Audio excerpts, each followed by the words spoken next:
The topic of this evening's talk is terrorism a Muslim monopoly? First, let us understand what is the meaning of the word terrorism. It is very difficult to define the word terrorism. There are various different definitions, and many of them contradict. The definition is intangible. It keeps on changing depending upon the geographical location and the historical fact. It is very difficult to define terrorism. But according to the Oxford Dictionary, it says that terrorism is a use of violent action to get and fulfill a political aim or to force a government to act. This word terrorism was initially first time coined in 1790s during the French Revolution. And it was in 1790s that the statesman Edwin Burke, who was a British statesman, he used this word to describe the Jacobin-ruled French regime. And the years 1793 and 1794, it was called the Reign of Terror, the Years of Terror. And Maximilien Robespierre, he was heading this government, and during that time, he has killed thousands of people. He has guillotined thousands of innocent human beings. Historical records tell us that he had arrested more than 500,000 human beings, out of which 40,000 he has executed. More than 200,000 were deported, and more than 200,000 they were starved and tortured to death in the prisons. So this word terrorism initially was coined to describe the people during the French Revolution. Today, we have in the international media, there is a very common statement which is repeatedly bombarded, especially in the Western media. And that statement is, all Muslims are not terrorists, but all terrorists are Muslims. And this statement was even imported to India, especially after the 11th of July, the serial train bomb blast that took place in Bombay, especially to Bombay. And we find that even in India, especially in Bombay, people kept on repeating the statement that all Muslims are not terrorists, but all terrorists are Muslims. Let us analyze today what do the historical records tell us, and what does the data on terrorist attack that is available in world history, what do they tell us? When we look at the records, in 19th century, we can hardly find any terrorist attacks have been done by Muslims. Time does not permit me to speak about the details of the attacks taking place in 19th century. I'll just mention a couple of them. We know that in 1881, Tsar Alexander II of Russia, he was assassinated. He was traveling in a bulletproof carriage in St. Petersburg Street. There was a bomb that kills innocent 21 bystanders. He comes out of the bulletproof carriage, another bomb comes, and he's killed. He was not killed by a Muslim, he was killed by ignorance. He was a Pole from Burbusk. He was a non-Muslim, he was an anarchist. We know in 1886, there was a bomb blast that took place in the Haymarket in Chicago during the labor rally. And 12 innocent people were killed. One amongst them was a policeman by the name of Dejan. Later on, 7 policemen were injured and they died in the hospital. The people responsible for this act, they were not Muslims, they were 8 anarchists, all of them non-Muslims. When we analyze the record of the terrorist attacks that have taken place in the 20th century, we know from the historical records that on the 6th of September 1901, the then president of USA, William McKinley, he was assassinated by an anarchist by the name of Leon. He was shot twice by Leon. He was a non-Muslim. On the 1st of October 1910, there was a bomb blast that took place in the Los Angeles Times newspaper building, in which 21 innocent people were killed. The people responsible for this bomb blast, they were 2 Christians by the name of James and Joseph. They were union leaders. They were not Muslims. We know that on the 28th of June, 1914, in Sarajevo, France, the Archduke of Austria, along with his wife, they were assassinated, which precipitated the World War I. The people responsible for this assassination, they were called the Young Bosnia. Most of them, they were Serbs. They were not Muslims. From historical record, we come to know that on the 16th of April, 1925, there was a bomb blast that took place in Saint Nedelya Church in Sofia, the capital of Bulgaria, in which more than 150 innocent people were killed and more than 500 injured. It was the biggest terrorist attack that has taken place on the soil of Bulgaria. It was conducted by the Bulgarian Communist Party. They were not Muslims. We know from historical records that on the 9th of October, 1934, King Alexander I of Yugoslavia, he was assassinated by a gunman by the name of Lada Georgiev. He was a non-Muslim. The first US plane to be hijacked, it was not by a Muslim, it was by a non-Muslim by the name of Ortiz. He hijacked the US airliner to Cuba, and he later on got their asylum. When we go to the records of terrorist attacks done, we come to know that in the year 1968, the ambassador to Guatemala, he was assassinated by a non-Muslim.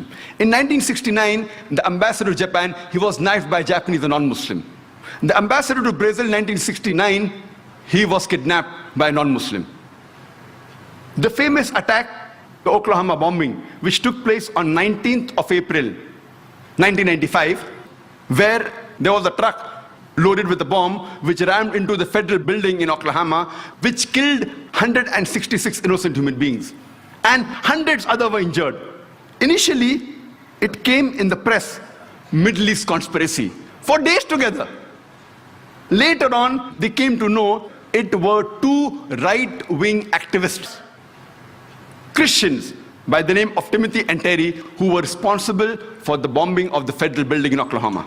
But when this news comes, it comes for a couple of days and then it vanishes. But before, for several days, Middle East conspiracy, Middle East conspiracy. After World War II, from 1941 to 1948, in a span of 8 years, 259 terrorist attacks were conducted by Jewish terrorists. By many organizations, Ignun, Stern Gang, Haganah, and we know of the famous bombing of King David Hotel, which took place on the 22nd of July, 1946. They were conducted by Ignun, under the leadership of Menachem Begin, in which 91 innocent people were killed, out of which 28 were British, 41 were Arabs, 17 Jews, and 5 others. The Ignun group, they dressed up as Arabs to show as though Muslims did the bombing. And the person responsible was Menachem Begin. And it was the biggest terrorist attack against the history of British Mandate, in which 91 people were killed. And at that time, Menachem Begin, he was called as terrorist number 1 by the British government. Later on, after a few years, he becomes the Prime Minister of Israel. And later on, after a few years, he gets the Nobel Prize for Peace. Imagine, a person who has killed hundreds and thousands of innocent human beings becomes the Prime Minister of Israel and later on gets the Nobel Prize for Peace. And most of the groups that were fighting, like Stern Gang, Ignun, Haganah, all of these Jewish groups and the leaders like Yitzhak Rabin, Menachem Begin, Ariel Sharon, later on became prime ministers and high-holding ranks in the state of Israel. And all of them, they were fighting for a Jewish state. If you see the world map, before 1945, Israel did not exist. Israel didn't exist. These Jewish groups, they were called as terrorists by the Britishers. They fought for a Jewish state. Later on, with power, they grabbed the land and they kicked the Palestinians out. And now these same people are calling the same Palestinians who are fighting for a more just cause, for getting the land back, and they are labeled today as terrorists by the Israelis. Imagine Hitler incinerated 6 million Jews. He kicks the Jewish community out. Why should they come to Palestine? The Palestinians, they welcome the cousins with open hands. If they should take a land, they should go back to Germany. They should go back to Europe. Imagine the Palestinians, they welcome the cousins. Imagine, suppose a visitor comes to your house. Being a stranger, you welcome him in your house. After a few days, he kicks you out of the house. And when you cry at the doorstep, I want my house back, people call you a terrorist. This is exactly what has happened today. The Palestinians, they are called as terrorists for what? They only want their land back. And so-called people, most of these powerful first world countries, they are agreeing with this unjust cause. We know that in Germany, from historical records, from 1968 to 1992, the Bader-Meinhof gang, they killed several innocent human beings. In Italy, we come to know from records about the Red Brigades, which has killed several innocent human beings. They were also responsible for kidnapping the Prime Minister of Italy, Aldo Moro. And after 55 days, they killed him. Further, when we come, a similar gang, a similar terrorist outfit, we know, was also in Japan. The Japanese Red Army. They was Buddhist cult. Om Shirito, the Buddhist cult. And they tried to kill thousands of people in the Tokyo subway by the nerve gas. But unfortunately, they weren't very successful. They were only able to kill 12 people, but more than 5,700 innocent human beings, they were injured and wounded because of this nerve gas. They were Buddhists. In UK, for about 100 years, the IRA, Irish Republican Army, they are conducting attacks against UK. They are Catholics, but they are never called as Catholic terrorists, they are called as IRA. And we know they have conducted several terrorist attacks. Only in 1972, 3 bomb blasts were done. In the first one, 7 people were killed. In the second one, 11 were killed. And third one, 9 were killed. In 1974, they did 2 bomb blasts. In the Guildford pub, they killed 5 innocent people and injured 44 people. In the Birmingham pub, 21 innocent people were killed by the bomb blast and 182 were injured. Time doesn't permit me to speak about all the activities they did. I'm just mentioning a few, just at random. In 1996, they did a bomb blast in London where 2 people were killed and more than 100 were injured. Further, in 1996, a bomb blast was done in the shopping area of Manchester where 206 people were injured. In 1998, Bambridge bomb blast, where 500 pounds of bomb was loaded in a car, in which 35 innocent people were injured. In the same year, we know from records about the Omak bomb blast, where a 500 pound of bomb was put in a car and 29 innocent people were killed and 330 were injured. All these records are from non-Muslim sources. They have not been written by Muslims. All from non-Muslim sources, from Amnesty report, from BBC. If you go on the internet, you can cross-check.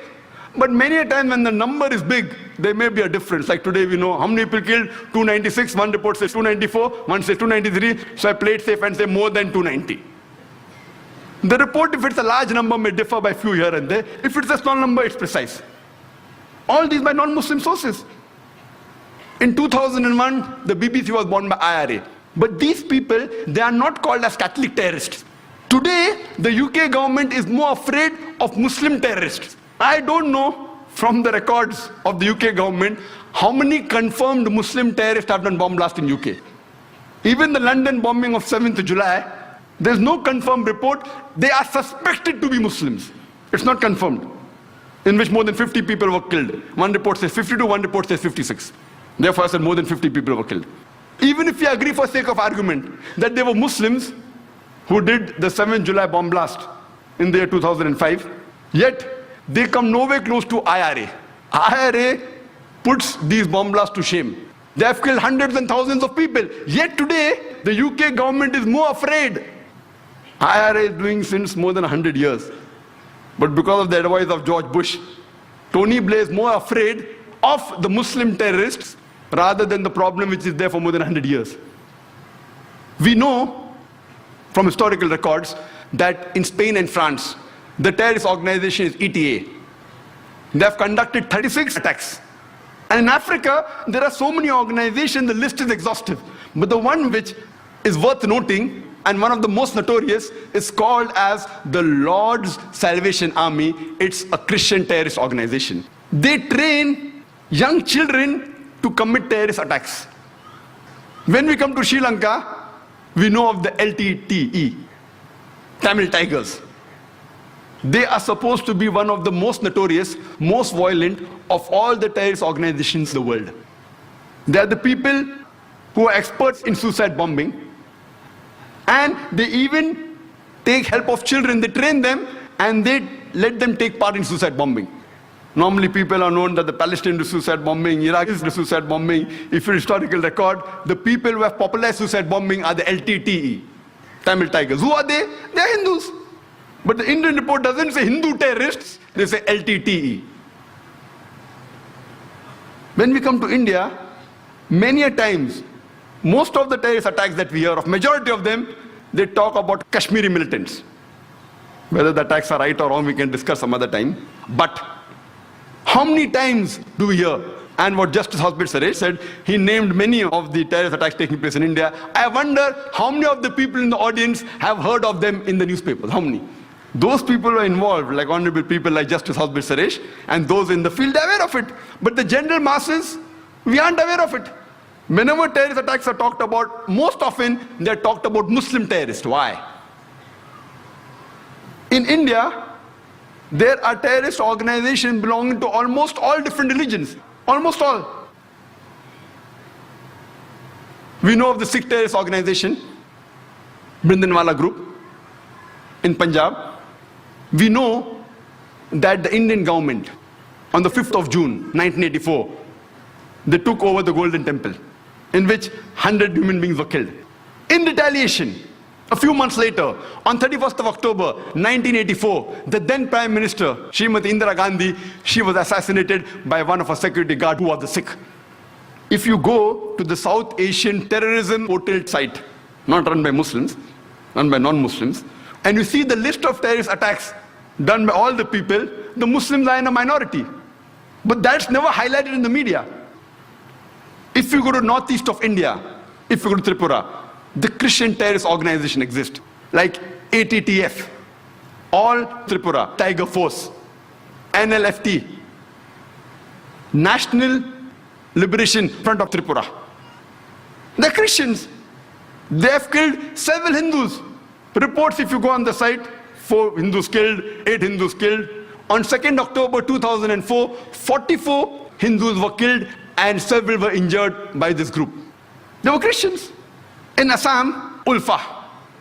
Ulfa alone, in a span of the past 16 years, from 1990 to 2006, they have conducted successfully 749 terrorist attacks. They will put the Kashmiri militants to shame. 749 confirmed terrorist attacks. But when we read in the newspaper, we only know about the Kashmiri attacks. And I remember a couple of years back, I'm called, alhamdulillah, by God's grace, by several parts of India, from several parts of the world. I had many invitations from Kashmir, but is it the right time to go, yes or no? Finally, in September 2003, I decided to go to Kashmir.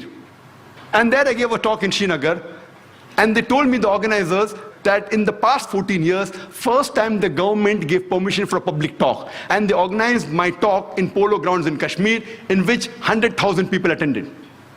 In all this turmoil. And the government gave me security. I was wondering, why are these people with machine guns with me? I went on to the various sites, Gulmarg, Pahalgam, gave talks, etc. Fine, I didn't think it was required. Later on, I happened to go to Assam to give talks. And the moment I land on the airport, I find security guards around me. I said, why?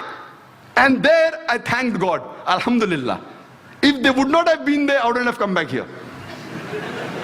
I did not know. I did not know that so many terrorists are there in Assam. The Ulfa are trained only to target the Muslims. They are Hindus. How many times does the press, the media report about them? Because it's not tantalizing. These reports may come in the news brief. It does appear. News briefs, how many people note it? Never in the headlines. In news briefs. Amongst the organizations, terrorist organizations, the Naxalites, we know of the Maoists. The Maoists are communist. Number one terrorist attacks that have been done in India, maximum are by the Maoists. Only in Nepal, in the past 7 years, they have conducted 99 terrorist attacks. And out of the 600 districts in India, according to the Indian government, according to the site on terrorism, they say that they are present in 150 districts of India. They have done terrorist attacks in 1/3 parts of India. Number one, if you compare the people they have killed, the attacks they have done, compared to the Kashmir militants, it's no way comparable. The Maoists are a bigger danger for India, but yet we find that the government is more afraid of the Muslim terrorists. Why? The reason is George Bush. Just a couple of days back, on the 9th of September, an article came in Times of India, not on the front page, inside, but quite a big article, that 875 rockets, a haul of ammunition, 875 rockets, which were supposed to be supplied to the Maoists, they were intercepted. And they were confiscated, and 30 rocket launchers. Imagine, it is the biggest haul in the history of India that any terrorist organization that the government has caught. 875 rockets. They can wage a war against the Indian army. And the DGP of Andhra Pradesh in Hyderabad, he was shocked. He said that with these rocket launchers, they can attack any police station, any tanks of the Indian government from a distance of 600 meters, from more than half a kilometer away. They can attack the Indian tanks, the Indian police station, and you can't do anything. Rocket launchers. Yet we see people are more afraid of people who have a beard, people who are wearing a cap, people who have trousers above the ankle. Are they more dangerous than the rocket launchers? Why? Why are they targeting the Muslims particularly? It's a question, it is a ploy of the Western media, the media controlled by the politicians. And when we analyze, we can surely say, without any doubt, that terrorism is not a Muslim monopoly. Not only is it not a Muslim monopoly,